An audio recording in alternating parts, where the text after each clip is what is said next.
Welcome everyone to the third annual Global Entertainment Conference presented by Kultura PR and Cloud 21. This year, part of Film Capital's Cannes 2020 virtual conference. I would like to first briefly introduce our three panelists, and then we're going to get right into our discussion. At the end of the panel, we will have a short Q&A, so please get your questions ready. I'd like to start by introducing Larry Kasanoff, Chairman, CEO of Threshold Entertainment, producer on some of the film world's most successful action movies, including Mortal Kombat, Terminator 2, and True Lies. He also makes a hit animated films, including Lego Adventures of Clutch Powers, Lego Star Wars, and develops theme park rides for franchises Marvel, Superheroes 4D, Amazing Adventures of Spider-Man. Wow, Larry, thank you for joining us. Thank you, glad to be here. Well, sort of here. I really appreciate you taking the time to come and visit with us today. Next, I would like to introduce from Moscow, Evgenia Markova, recently appointed CEO of Roskino, who is revolutionizing the Russian film industry and business. She has recently organized Roskino's key buyers event, Digital Edition, which was a huge success within the international film and TV industries. Welcome, thank you for being here. Thank you very much for inviting. It's a big pleasure. All the way from Moscow, and we're going to play a Roskino video now.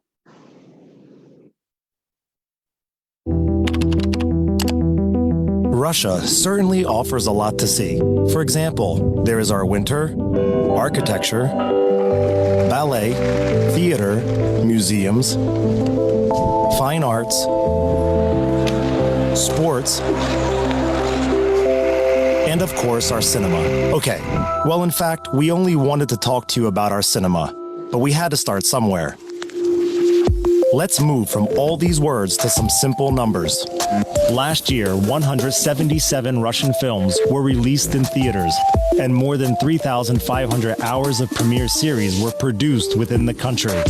Nationally made films are getting more and more popular in Russia. 56 million people watched them in 2019, which basically means every second person in Russia. That is twice as many as 3 years ago. Over the last 4 years, the box office of Russian films has grown. It is now 1.5 times higher than before. But Russian films have also been gaining equal success abroad. The foreign box office for Russian films tripled from 2015 to 2019.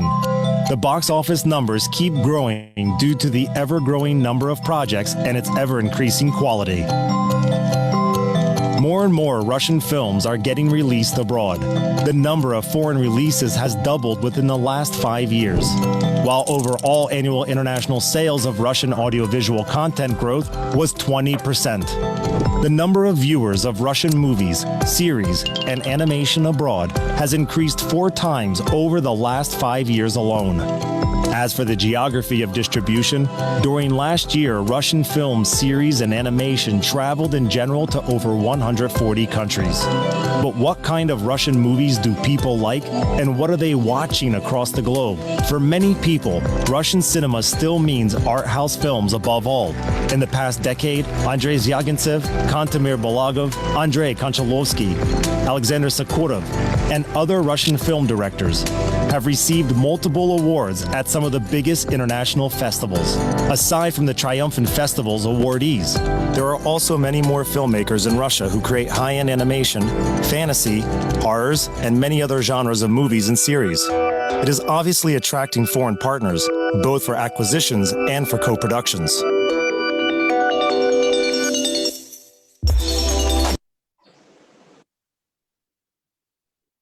Wow, super impressive.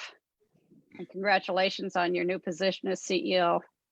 Love having a woman doing that.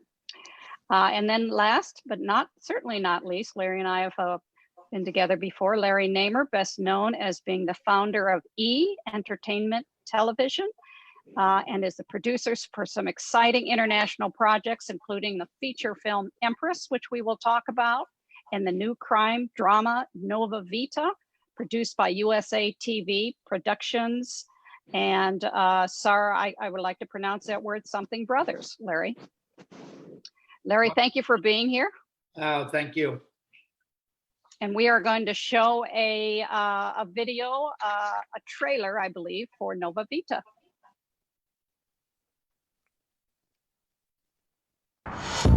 There comes a time in certain people's lives when the need to disappear is the only option they have left.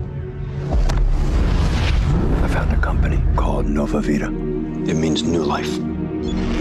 Our clients are taken to a private island where they are treated to the very best of everything. State-of-the-art reconstructive surgery. Now, this surgery will alter your appearance, your voice, Your eye color, your fingerprints, all reconfigured. Even your death.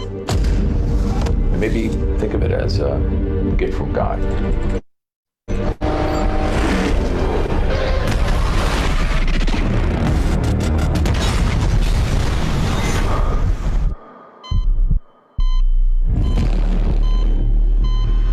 Mark Davis meant so many things to so many people. Your father and I would do anything for you. Anything you need, sweetie. It's a missing money case. This guy was beyond loaded. We're talking billionaire status. So either she did it or the partner. We are messing with people's minds, and it's a delicate procedure, one that makes it impossible to foresee every possible problem. If you don't change your minds quickly, I'm the one who's stuck finding everyone in your families. I don't like you. I do. Mrs. Davis, my name's Agent West. This is my partner, Agent Smith. Everything okay, ma'am?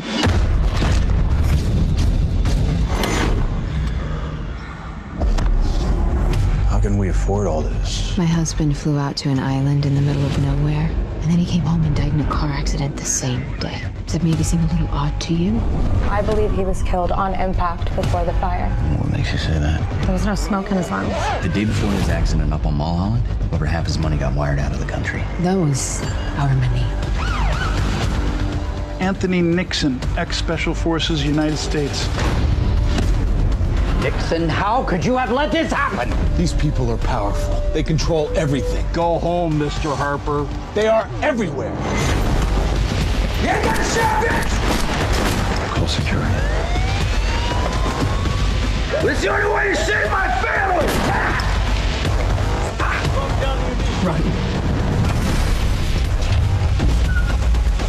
Put the weapon down! Shoot him! I want to find my family. I need to find the safe. Mark never had a safe.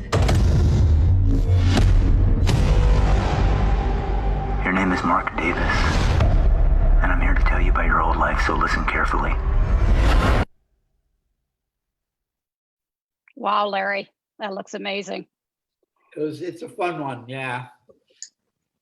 I'd like to start with Larry Namer with a question for you. Being we're going to be talking about the international, production markets. Let's talk a little bit about you left the U.S. media at some point scene and went to do things in Russia and now China. And could you tell us why? And talk to us a little bit about your experiences over there. Sure. Well, here in the U.S., I'm, probably better known as the founder of E! Entertainment Television and stuff. And, quite honestly, that had kind of run its course for me, in terms of it just got so big that I found myself, spending more time with budgets and board meetings than I was on creative process and the things that I like. But also, I really began to realize that, the U.S. dominance of the world media markets, where it used to be, everything that came out of Hollywood was all over the world, and that was kind of the only thing out there. That other countries and other territories were becoming more and more important. So I decided that, as an independent, I didn't want to stay here in the U.S. and beholden to the Rupert Murdochs of the world or the Time Warners and stuff like that. So I looked for places where I could go, where I would be on equal footing. And I started doing a lot of stuff in Russia way back when it was still the Soviet Union. And then about 10 years ago, I realized that China was going to become an incredibly dominant market, in terms of, the growth of the economy, the growth of the media business. So I've been in China for about 10 years and pretty much happy. But then, with this pandemic and putting most of our production on hold, I find myself back in the US doing stuff again. So that's it. Tell us a little bit about I'd like to hear about the feature film that you're working on about the only woman to rule China. Is it Empress? Yeah, it's called Empress, and it's based on a book that was actually written by a U.S. woman. It's the only book in English that, is really written about her. It's Empress Wu, and she presided over what most people still consider the most progressive era in Chinese history, and she really is the only woman ever to have ruled China. And I kind of discovered her about 4 years ago, and I decided I wanted to do a movie, and not so much about Chinese history, but basically about this incredibly vibrant, strong woman and her struggle to make it in a male-dominated society, which I thought was a global theme. And so I decided I wanted to do a movie in English using American-born Chinese and Canadian-born Chinese, and everybody told me I was out of my mind. You can't do a movie with all Asians and it'd be successful. And then Crazy Rich Asians came out, and all of a sudden people started coming back to me and going, "Hey, you remember that crazy idea you had? Let's pursue that." So I had Ron Bass. Ron won the Academy Award for writing Rain Man and co-wrote Joy Luck Love. Ron wrote our screenplay, and I just brought in June Choi. June was the president of CJ, the big Korean media company, and he's partners with us. And we were kind of ready to go, and then the pandemic hit, and so we're pretty much ready to go. And as soon as this thing is over and we can go back into production, we'll start shooting that movie. Well, that sounds like a fascinating story to be told, and definitely international as well for the audience. And speaking of powerful women, Evgenia, talk to us a little bit about your new position as CEO of Roskino and some of the things that you're doing in the scope of that. I'm actually happy to join the industry in this position, and it's a big pleasure to lead in a way our partners to the global market. And to be, well, as you saw in the video, the Russian industry has been developing very actively during the last 4 or 5 years. Actually, after the Soviet Union, we had a little break, several years, and it started to develop really intense only the last maybe 8 years, when the big investments from the government were made into the industry, and so the players came to the international market with the relevant products around 4 to 5 years ago. So we're really a young industry which is going abroad now. But very rapidly growing, and suggesting also in bringing some projects which are relevant to the global audiences. Russian products are now basically sold to over 150 countries abroad, which is much more than 4 years ago when it was 20. And all major series are now also on the global platforms like Netflix, Amazon.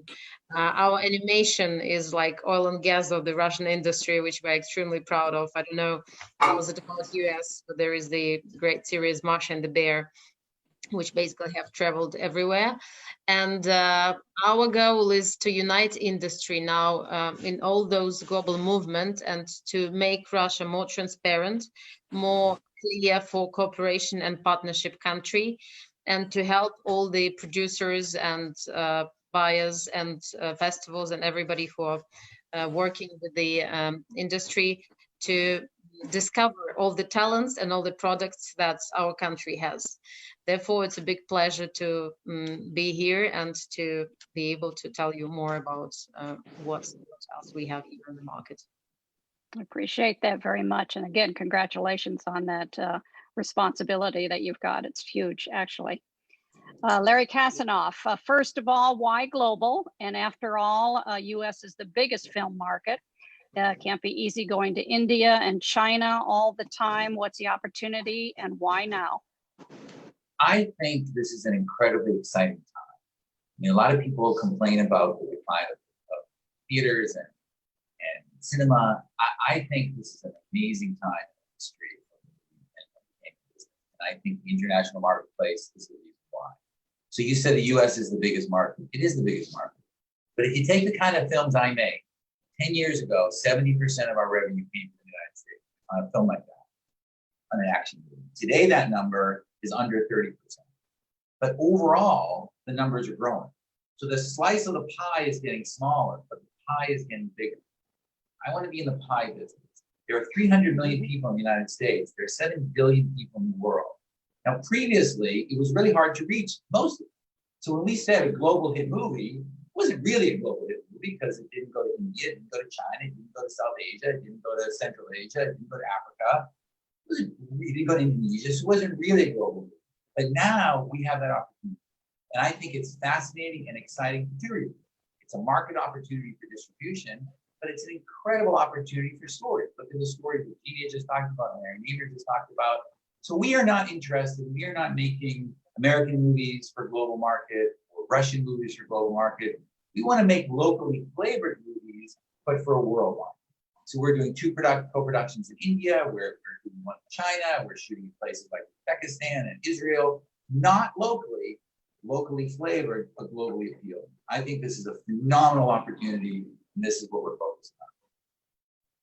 That's incredible. And I hear that you're launching a streaming service in emerging markets. Can you tell us a little bit about that? Yeah, so we produce, I produce Mortal Kombat and all its incarnations, and we do a lot in martial arts. And one of the things we make locally appealing content is you have to think of, well, what genres really appeal to everyone all over the world.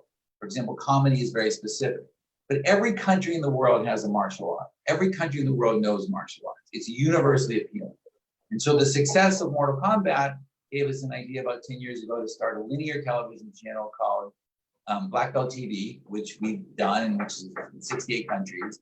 And we're now switching that into a streaming service, an SVOD streaming service. But yeah, we are concentrating on emerging markets because the numbers, and again, the same reason, the numbers of martial arts fans for our stuff in Africa and India and Indonesia is extraordinary.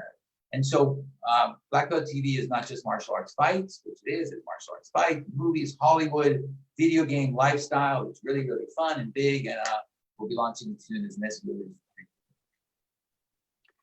That's incredible. You're a busy guy. Yeah, we're a busy guy. You're a busy guy. I love that. Larry Namer, how long do you think the pandemic will affect the movie world? And do you think it'll ever come back as it was before? Well, I think, you're starting to see some stuff go back into production, and with restrictions, and, that's going to be limited for a while. Quite honestly, we don't see production really getting into high gear until next year sometime. But in terms of the movie business, I think, a lot of people who kind of shun going to the digital networks, the Netflix and the Amazons and stuff, kind of found those and found the experience quite good. And I just think about the exhibition business. I mean, it would be like, before the pandemic, I would be sitting here and going, gee, I don't really have much to do this afternoon. Maybe I'll go to the movies. And then I'd kind of look and see what's out there, and I'd kind of pick the most interesting of what's available. Well, quite honestly, I don't see myself doing that, certainly not within the next year or 2 years. I mean, I'll go to the movie theater to see Star Wars or Masters of the Universe or something I want to see on a big screen, with great audio. But just going to the movies, I think that's going to suffer. So you're really going to look at major changes in the exhibition business. These theaters with 16 screens, they better knock the walls down and space the seats, and they're going to have a lot of redoing. So I quite honestly don't see that business ever coming back to where it was. And then with production as well, there'll be all the safety implementations probably for in the near future for a while. Yeah, I mean, in the near future, you'll see all these safety implementations, and we've dealt with problems before, so we'll figure that stuff out. And before you know it, the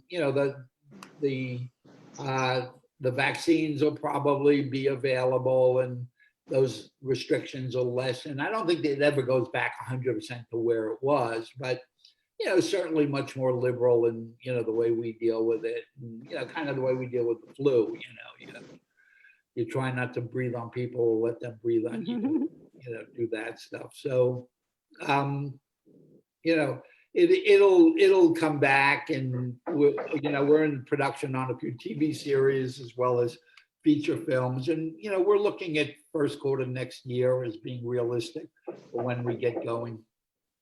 I see. When production will get going for those first quarter of next year. Yeah. Oh, Evgenia, do you think that the industry will be back to real events soon, or current trend digitization of content promotion distribution process will evolve? How do you see the near future looking? Well, to be honest, as also Larry mentioned, it's definitely going to be slowed down, everything which is happening in the physical world, and all the many festivals and marchés and markets, as we know, they're trying to go live again. But what I see from the side of various participants, that unfortunately quite few of them are ready to travel. So I'm afraid that it will definitely remain in the nearest future, like year and a half approximately, more digitalized. But to be honest, I see it in general as a trend, which actually pandemic has boosted a bit in a way. The markets, they were anyway, the amount of days and became smaller and smaller in the previous years, and people were contacting more and more by emails and by digital means. But definitely this pandemic story will just boost it up, and we see that markets can also be sufficient and basically efficient. Unfortunately, this is not the same which you can say about the festivals. It's still a different story, but I'm pretty sure that these 1.5 years will definitely change the industry and the event industry and markets as such. And maybe 30 or 40% of this communication, or even maybe more, they will be remaining in digital also after the pandemic story, when the pandemic is over. Yeah. Well, what are your thoughts about further trends of cinema production in Russia and international distribution? Well, with us, luckily we are back to normal. Actually, in respect of filming, there are pretty strict regulations are in place now. But all the production companies, they are filming, so I don't see any burdens in producing films and series in the upcoming year, because now all the productions which are working in Russia are now back to more or less normal life, obviously under those medical restrictions. The cinemas, they are unfortunately not in the same condition at the moment. They will be open soon. It varies also in different regions. Somewhere they are open already, somewhere like in Moscow, they are still closed.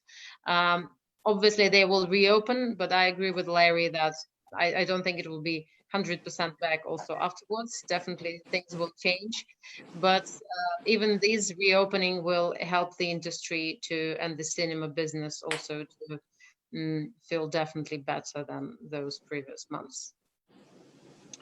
Larry Kasanoff, the pandemic aside, what are some of the challenges putting together a global film from your perspective? First, the pandemic.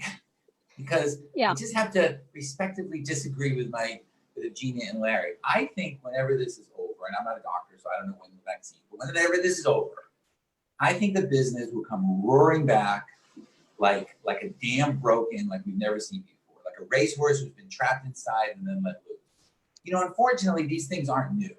So the Spanish flu begat the Roaring '20s. The Black Plague is actually what was the catalyst for the Renaissance. So I think not only will things come back to where they were when this is over, I think they'll come back bigger and better than ever.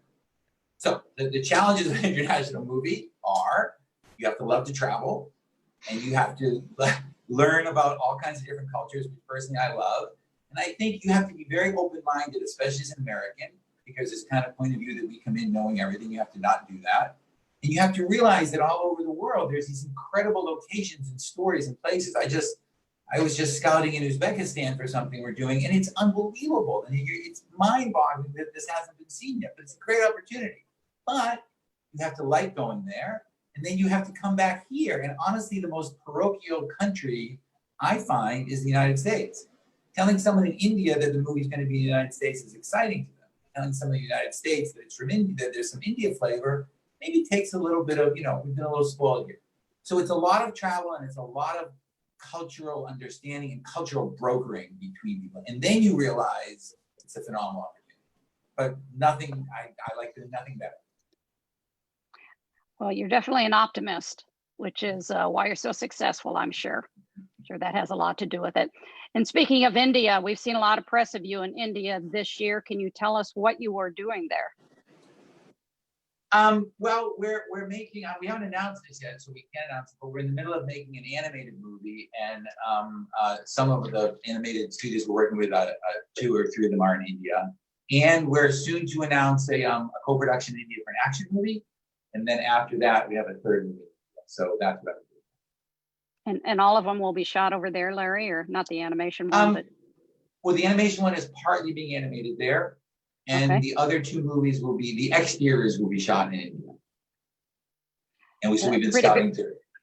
Pretty big growing industry there in India for quite a while, has there not? Well, India is a phenomenal industry. It's way bigger than ours. 1.5 billion people in India, and movie stars are revered. So the opportunity is to take some great stories and locations and talent, get some phenomenal talent, and realize these are not Indian movie stars, they're global movie stars. They just haven't really been exposed that way. Remember, the technology of getting everything everywhere is relatively new. It's not just, and it's not only the fact that we can distribute things because of streaming services and so forth, but through social media, people are learning things. I mean, you'd be surprised. There are movie stars in India who are revered as almost demigods. They land in the United States, no one knows who they are. That's changing. Technology is changing that too. So the opportunity is to realize they're locally flavored, but they're globally appealing stars. The person starring in the movie we're soon to announce is an unbelievable star in India. We would have cast him even if he wasn't known in India, because he's just a phenomenal talent. So there's an amazing amount of things in the world hiding in plain sight. Talent, stories, locations, look at the story Larry Namer found. We just have to go find them. But yeah, you have to get in a plane and go many times and go do it. But I've literally gotten movies made by going to a 3rd world country or an emerging market country with my still camera. I'm a photographer in my other life, taking pictures and coming back and showing it to the US studio and getting a movie. Wonderful. You are a true creative. Thank you. I think from the beginning. Larry Namer, we have heard you say, out of chaos comes opportunity. So what opportunity are you now chasing that has come out of this pandemic? Well, I think there's certainly, increased appetite for, product to go onto the digital platforms all over the world. But, I've been looking at and working with some folks in the music business. I have, besides doing TV, I have a big love for music related stuff. And, I'm looking at it and saying, festivals are not going to be happening for the next year, if not longer. I mean, putting 100,000 kids together in a Coachella is just unthinkable, I think, at this point.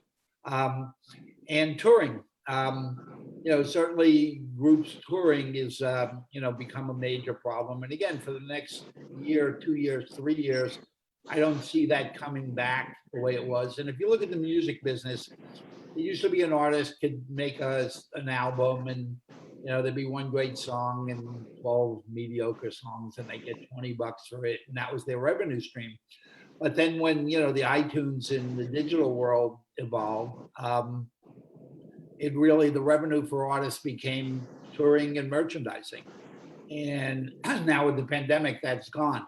So what I'm looking at now is using, digital media to bring in, build a facility in LA that is, 100% safe, where everything is robotic, where my crew is not in the same room with the band is, socially distanced and stuff like that. And then streaming those concerts live into Asia on real Asian time and doing them on a pay-per-view basis.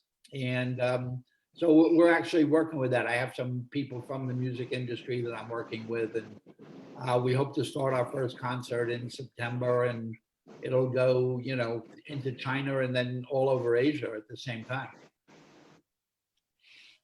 A lot of work to be done, even during a pandemic, huh? Yeah, it's fun stuff. So, that's something that the pandemic, brought around, used to be, and a lot of the managers I talked to, they said, Larry, if you would have come to us 6 months ago with this idea, we would have told you where to go. But, if the artists don't make any money, we as the managers don't make any money. And this is really interesting. Wow, it's amazing.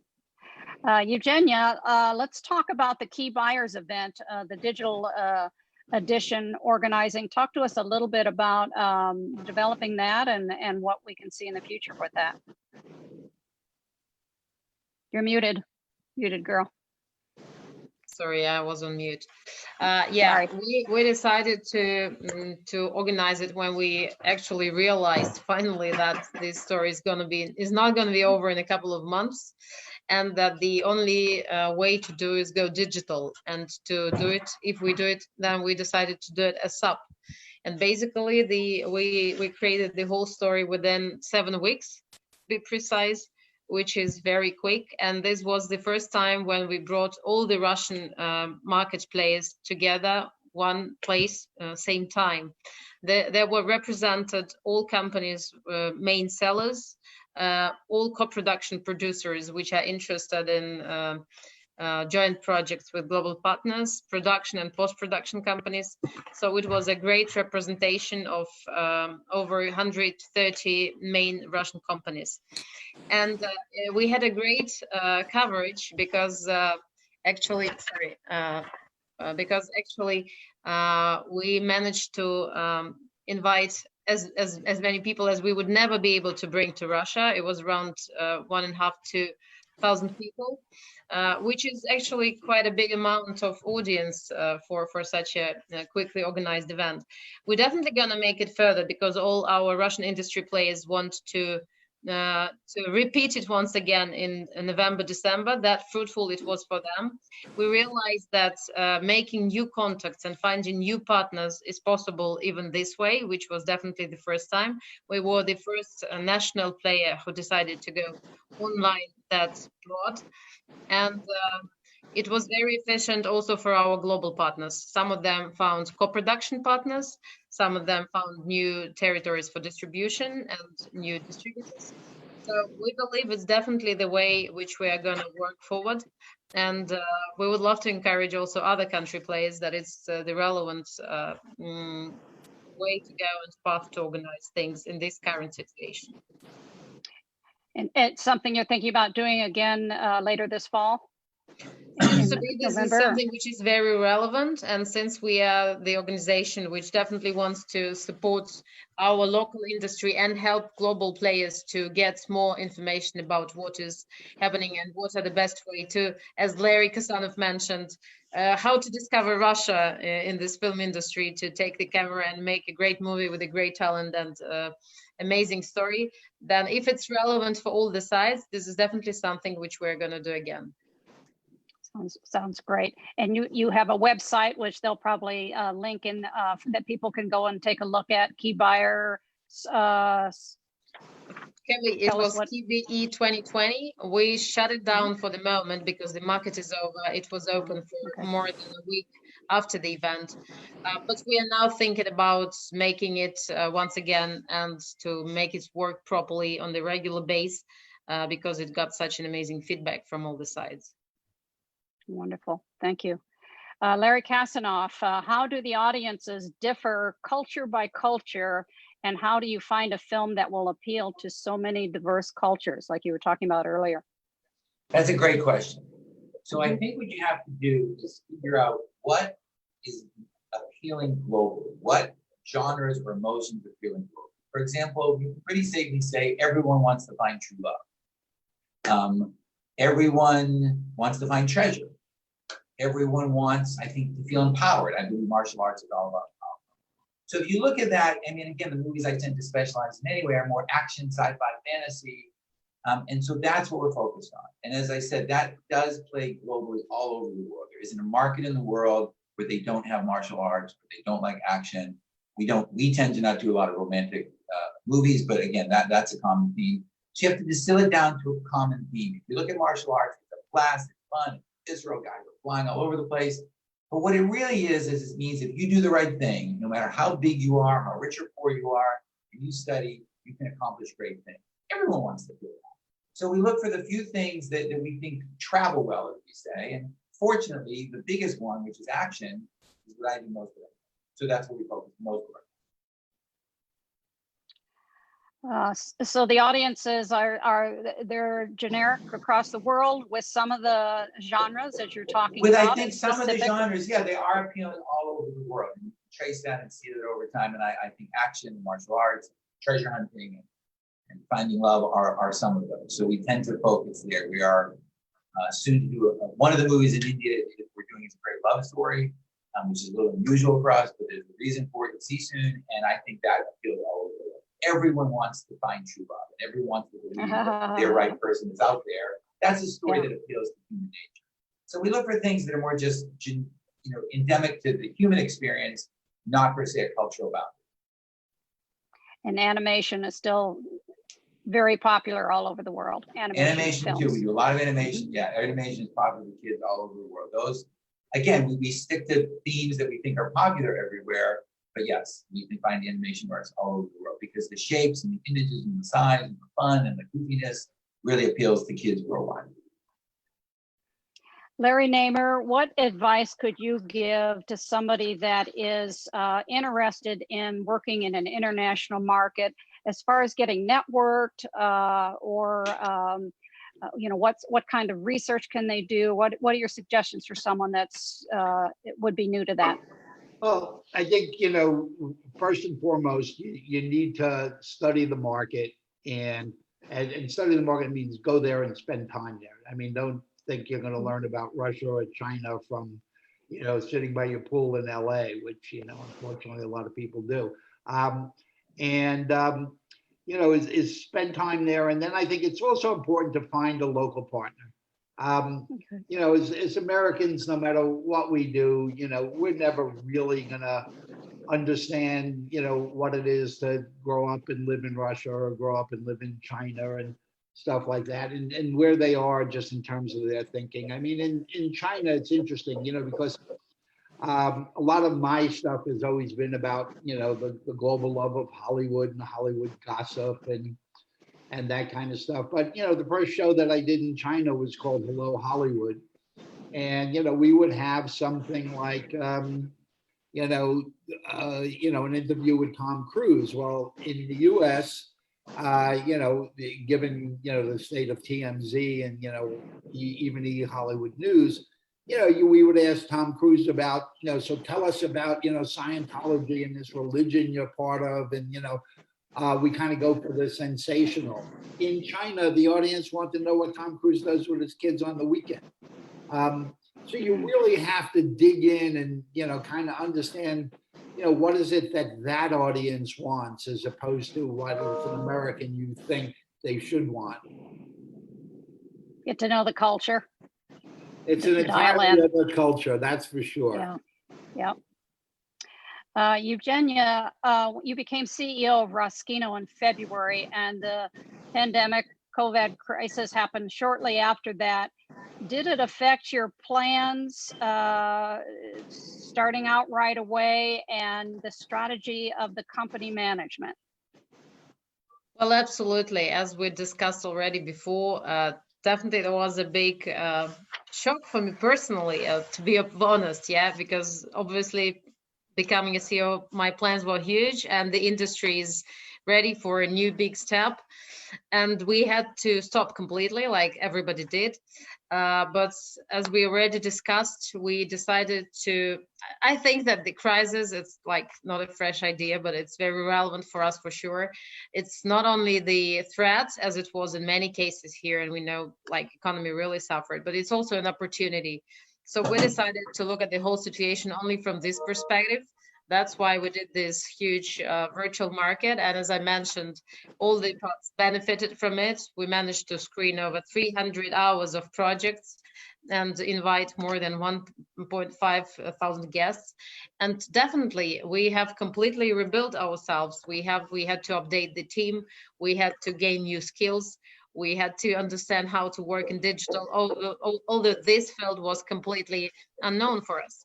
And definitely this will remain for the next 1.5 years, and we will be more going digital, and we'll be working on our marketing and on building up partnerships, also in co-production, although now it's more possible project development stage. But for sure, yes, this has changed a lot. But I think this will help us in the future to build up also bigger visibility in different markets, because we see that digital way of working also helps a lot to develop. Thank you for that. I'm going to look and see what we got for questions from our audience. I've got a question here for Evgenia. Do you happen to know whether FON Kino or the Ministry of Culture has yet funded any Russian film that addresses specifically COVID-19, not plague in general? And this is from Nancy at the University of Pittsburgh. The Ministry of Culture gets these applications for support actually beginning of spring every year. Now it was stopped due to the pandemic itself, and they just recently did it digitally. So now it's in process. Unfortunately, I don't know what they have in the funnel now. It's not released and not completely finished at the moment, but I will keep you updated. Perfect. Thank you. Let's see what else I've got. I've got a bunch of questions here. Okay, here's a question from a writer-director, Callie. As a new writer-director with a focus on social impact documentaries, what advice would you give in terms of following the international markets and sharing her work via the global market? So a cause-related documentary that might even be a global topic, say homelessness or something like that. Do you guys have advice? Anyone have advice for the distribution or networking of that? Yeah, I mean, the time for that kind of stuff has never been better. I think people all around the world are really had this opportunity to reflect on life and what's important. And I think social issues are, much more important to people than they were before. With the digital networks, I mean, the Netflix and the like, being global. I mean, so you can get out there and, I think a lot of people get stuck in thinking that the only outlet for good work is the movie theater, and it's absolutely not true. I mean, the digital networks have become a great place, particularly for social cause kind of things. I mean, HBO is wonderful, Netflix is wonderful. There's a lot of opportunity for doc filmmakers now. Do you guys feel like documentaries, because I know you've talked about narrative and animation films and action films, do you feel like, Larry Kasanoff, do you feel like documentaries are a growing entity internationally speaking? I only did one documentary. It's called Mindfulness, Be Happy Now, and it's on rented on Amazon. And we did it because I got very friendly with a Vietnamese Buddhist monk named Thich Nhat Hanh. He asked me to do it, and it's just about mindfulness, and it's about feeling better. And his philosophy is peace in yourself, peace in the world. So if you're lost, you can do something, you can make yourself feel better, and then your partner will feel better, and the guy at the grocery store you see will feel better. So we did it, and during this the virus, our more concern is making sure people can see it who perhaps it would benefit.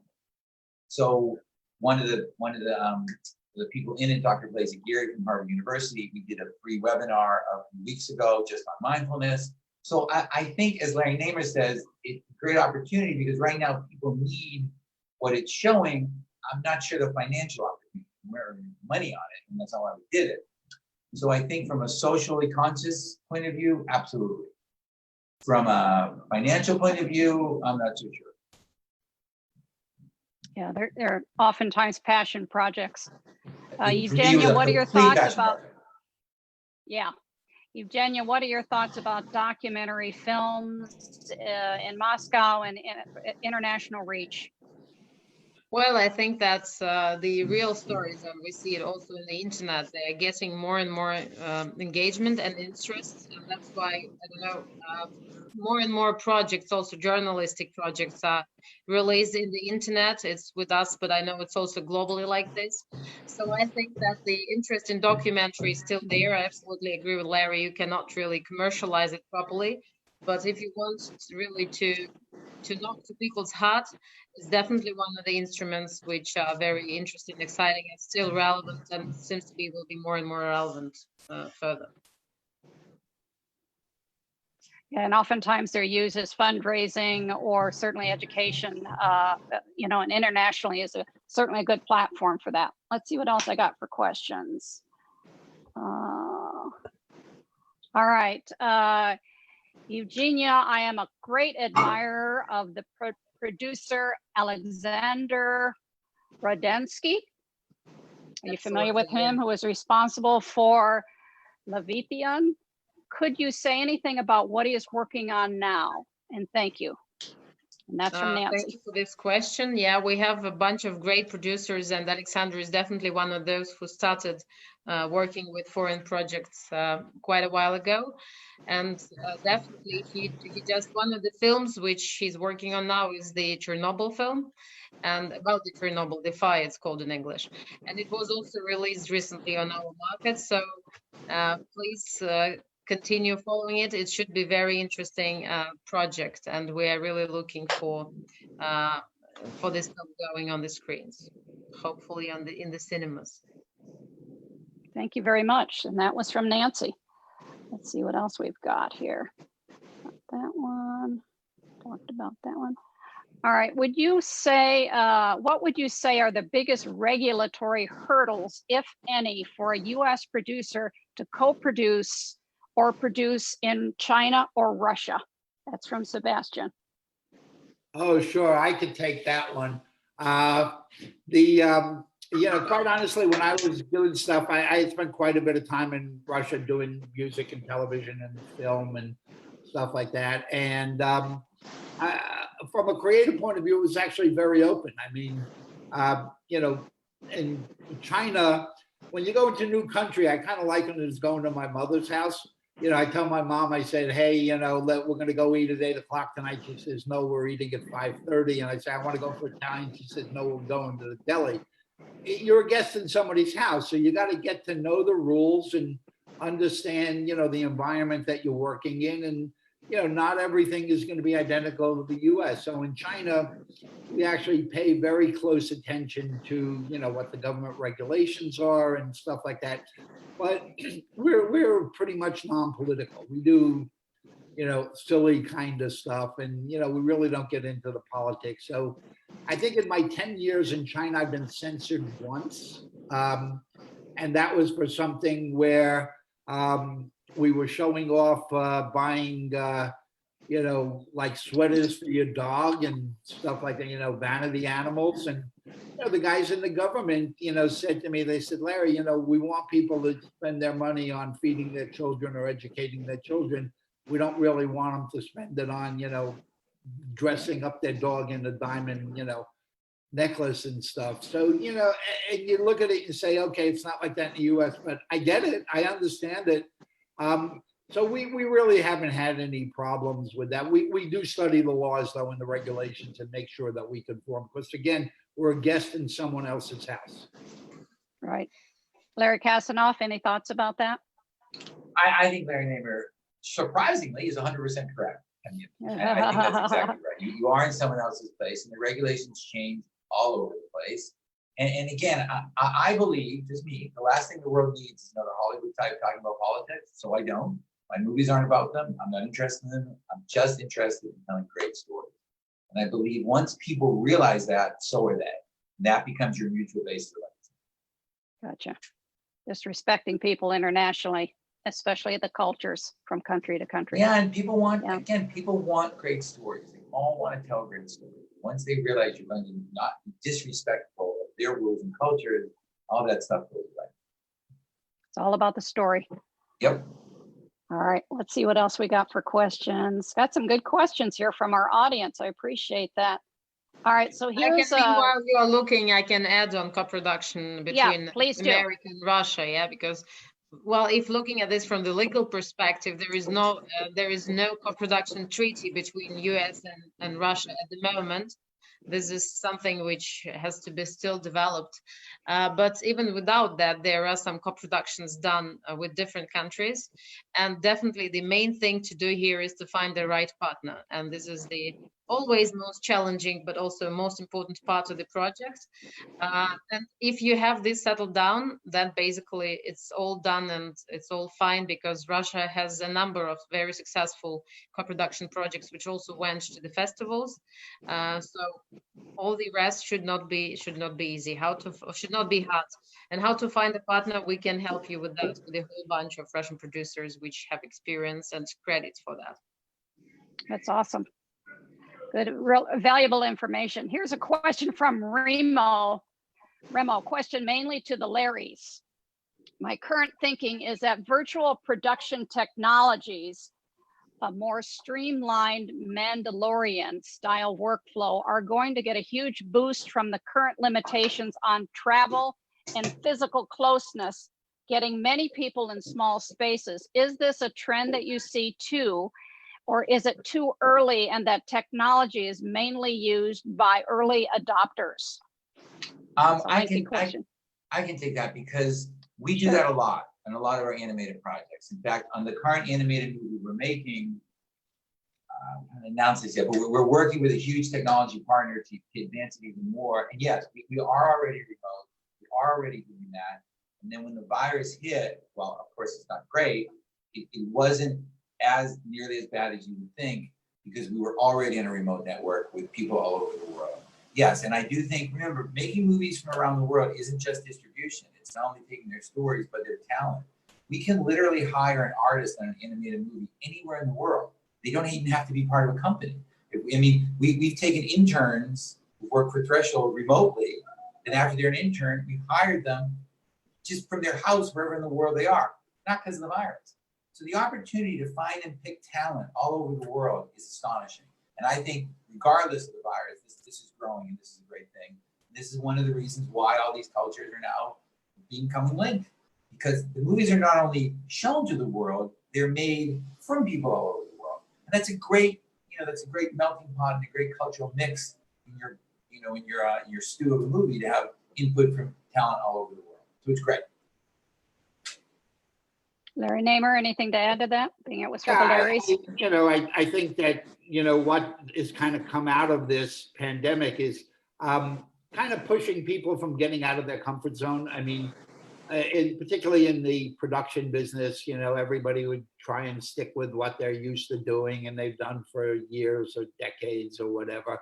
And this has just forced everybody to start to really look at all these new technologies, which are wonderful, and to begin to figure out how to integrate them into the process. I think it's forced us as an industry, as Larry Kasanoff said, to start thinking, geographically and collaborative production using digital technologies and stuff like that.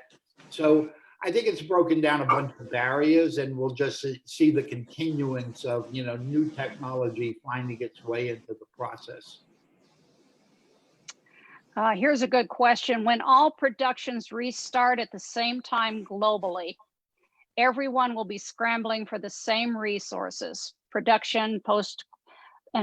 How do you see this affecting the cost of production once everything goes back into production?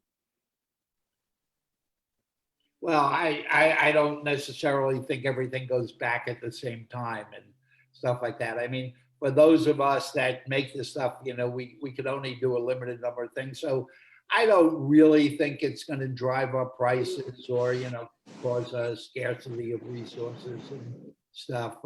I think on that subject, we're fine. The resources are there and they'll be available. Here is a question from Nancy. I don't think we've asked this yet to Evgenia. What percentage of the Russian box office is occupied by Russian films as opposed to US films? I recall it was recently approaching 24%. Has it grown? Sorry, the question is about the Russian market, right? Yes. What percentage of the Russian box office is occupied by Russian films as opposed to US? Yeah, within Russia, it's now around 45%, and it's varying from year. Oh, hello. Sorry, I had a technology break.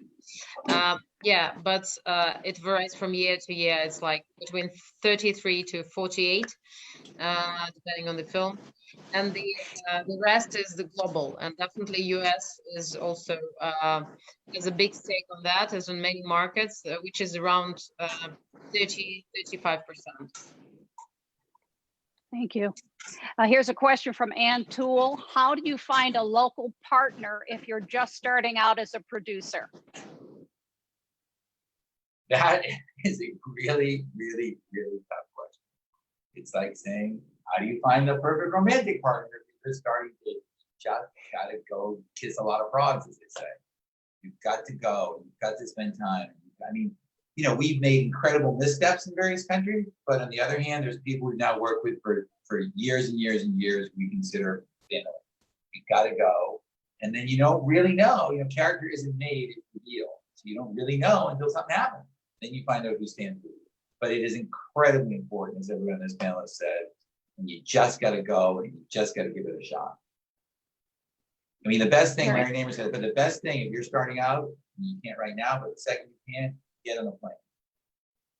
Oh, get on a plane. Go someplace. Go to the country. Yep. Larry Namer, any thoughts about that? Yeah, I mean, I think you certainly have to go there and stuff, but you can. There are very few places that doesn't have a history of co-production and things now. So you can talk to people who have been there and who they work with and what. And then there are organizations in different countries like Evgenia's that are very helpful in setting these things up. So you go in and you talk to them, and it's in their interest to put you with the right partner. So they really do spend time to try and match you up, and not just in the financial terms, but in just working relationships and things like that. So I think in any country, when you first, you got to go there, but then look for, if you're going to Russia, go to Roskino. If you're going to China, there are places in China, and talk with them and have them help you find the right partner. It's almost like, Larry says, like a romantic relationship. It's like going to a matchmaker. Mm-hmm. You guys, we just have a few minutes left, and I'd like to have a closing statement from each one of you, just some tips or advice or something that's encouraging. If I'd start with Larry Namer, and we'll work our way through the panel. Thank you very much for being here, but how about some closing comments on some encouragement? Well, I think, for us in the content creation business, the world has never been better. The growth of the digital networks has just caused, it's raised the bar for everybody. I mean, and a lot of it I attribute to Netflix and HBO, which have just created these incredible standards, and they've kind of put TV series at the same level of, theatrical filmmaking and stuff like that. And you're seeing, people cross over from both and do great stuff. And you're seeing great movies come out. You're seeing great TV series come out, where I don't think the time has ever been better. So as a creative, it's nothing but optimistic future. Thank you. Larry Kasanoff. As I said earlier, I think this is an amazing time in the entertainment business because of the growth and the possibilities and the coming together of the world marketplace, distribution point of view and from the creative. So I think you have to kind of, I know it's hard, but look for a silver lining in what's going on now, which is the virus. It will be temporary, and use this time to do everything you can so the second you can go, to go. And write more scripts, to study more culture, to have more phone calls, read more books. It is a fantastic time, and I am as or more excited about getting up every morning and making movies than I was the day I started. It's a great time. I love that. Evgenia, I'd like you to take us out with your comments and encouragement for future filmmakers. Absolutely agree with both colleagues. It's a great time, and as we know, you just should believe that there are a lot of opportunities. As soon as you believe in that, they are all just in front of you. It's really a great time to look at the different side, not the one you were looking before. And obviously, there are a lot of interesting things to see there. It's a great time to discover new cultures. I absolutely agree. And you can meet those people also online, and this is as efficient. Unfortunately, not as pleasant as in real life, but it can be also very efficient. So there shouldn't be any fear in doing that. And yeah, just take your time in talking to people, developing new stories, and bringing, as Larry Kasanoff said, stories with local flavor to the global audience. So it's a great time for that. Thank you. Thank you very much to all three of you. You gave us some really valuable information to consider. The Global Entertainment Showcase Cannes 2020 is signing off, and thank you again for joining us. Thank you so much. Thank you for inviting me. Bye, guys. Thanks, Bye. everybody. It was a Bye. pleasure.